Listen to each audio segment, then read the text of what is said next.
नमस्कार। रीट के अभ्यर्थी जो इंतजार कर रहे हैं कि रीट की भर्ती कब होने वाली है, उन तमाम विद्यार्थियों के लिए आज मैं कंप्लीटली चर्चा करने वाला हूं। सबसे पहले मैं उन विद्यार्थियों से बात करने वाला हूं जिनकी रीट पात्रता हो चुकी थी लेकिन वो सर्टिफिकेट नहीं लाए थे। ऐसे बहुत सारे कैंडिडेट हैं जो 82 पर पास थे लेकिन वो अपने सर्टिफिकेट को नहीं लेकर आए, तो उनका कमेंट्स आए हैं कि सर हम उसको अप्राप्त कर सकते हैं क्या? बिल्कुल साथियों, आप प्राप्त कर सकते हैं। रीट कार्यालय अजमेर में आप अपने रोल नंबर ले जाइए, आईडी ले जाइए, तो वहाँ से आप ला सकते हैं। विद्यार्थियों का सवाल था अगला कि सर हमारी जो रीट पिछली बार की जो पात्रता है वो मान्य होगी या नहीं होगी आगे आने वाली भर्ती में? तो बिल्कुल प्यारे विद्यार्थियों, बिल्कुल मान्य होगी। आप उसको अप्लाई कर सकते हैं, एनी नो प्रॉब्लम। आप मेंस की तैयारी कर सकते हैं। तो साथियों, आपको क्लियर कर देता हूँ, जैसा कि फर्स्ट इंडिया ने एक न्यूज़ जारी की थी, देख सकते हो आप, जिसमें ये कहा गया है कि जो रीट की जो भर्ती है उसका जो पैटर्न है वो 2 एग्ज़ामों का यथावत रहेगा। तो मैं आपको बता दूँ साथियों, 2 एग्ज़ाम लेने से फ़ायदे हैं या नुकसान है? 2 एग्ज़ाम लेने से बिल्कुल फ़ायदे तो ये है साथियों कि अदर स्टेट के जो कैंडिडेट होते हैं, वो इसको क्वालीफ़ाई आसानी से नहीं कर पाते हैं। नुकसान ये है कि ये थोड़ी पेंडिंग में चली जाती हैं, लेट हो जाती है 2 एग्ज़ामों के कारण। तो कहीं फ़ायदे भी हैं, कहीं नुकसान भी हैं, लेकिन ज़्यादातर विद्यार्थियों ने यही कहा है कि 2 एग्ज़ाम होनी चाहिए।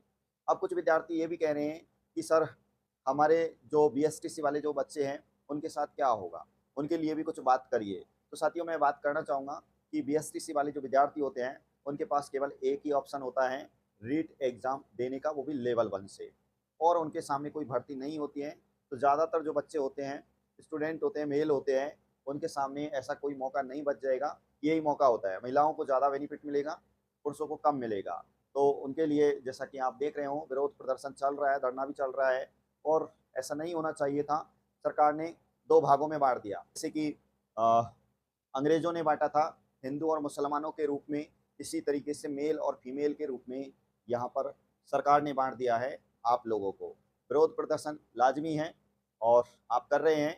लेकिन बात तो साथियों, एक विद्यार्थी का कमेंट्स था कि सर मैं बीएसटीसी फर्स्ट ईयर में हूँ, मैं रीट के लिए एलिजिबल हूँ या नहीं? तो साथियों, फॉर्म भरने को तो भर सकते हैं, लेकिन आप जब तक एलिजिबल नहीं हो, जब तक आपकी एग्ज़ाम नहीं लग जाती है और फर्स्ट ईयर वाली, क्योंकि सेकंड ईयर में तो आप एप ईयर में भर दोगे, लेकिन फर्स्ट ईयर में आप नहीं भर पाओगे। एग्ज़ाम दे सकते हो लेकिन आप एलिजिबल नहीं माने जाओगे। तो बात ये है साथियों कि बहुत सारे विद्यार्थी हैं जो इंतज़ार कर रहे हैं रीट का। साथियों, हालाँकि ये अभी जो न्यूज़ निकल के आई है, ये केवल सुझाव है, ऐसा कोई ऑफ़िशियल नोटिफ़िकेशन तो जारी हुआ नहीं है। लेकिन बिल्कुल पैटर्न जो है पिछली बार का ही रहने वाला है। कुछ विद्यार्थियों ने कहा कि सर सिलेबस चेंज तो नहीं होगा, तो मैं आपको बता दूँ सिलेबस बिल्कुल चेंज नहीं होने वाला, पहले का ही रहने वाला है। लेकिन राजस्थान जीके के बारे में भी कहा था कि सर राजस्थान जीके बदले हुए ज़िलों के साथ में आएगी या फिर पुरानी वाली आएगी। तो मैं आपको बता दूँ, राजस्थान कर्मचारी चयन बोर्ड आपकी भर्ती को कंडक्ट करवाने वाला है।